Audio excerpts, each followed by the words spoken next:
Ang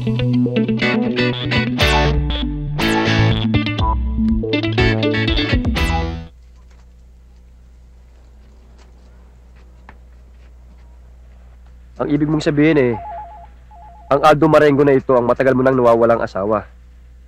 Bumalik siya para... Oo. Para patayin ang lahat na may kaugnayan kay Duarte. Kasama na doon ang anak ko, si Elias.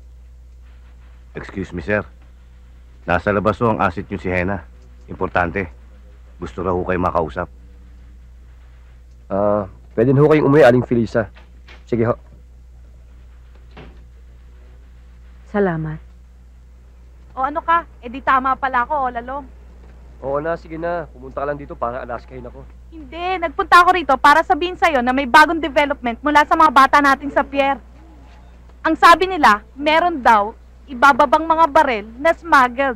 Kaya pumunta na kayo doon, baka hindi nyo sila maabutan. Kailan daw to? Ngayong hapon, sigurado nandun si Elias, malamang pati si Duarte.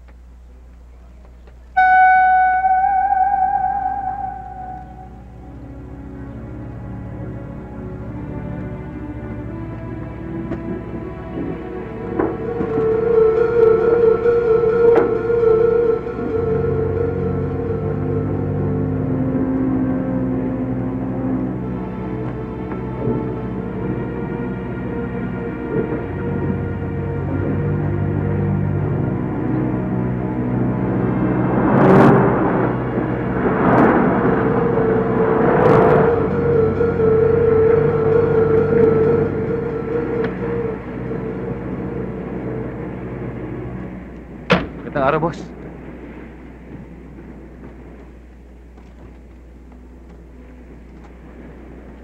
Ano, kompleto na ba yan?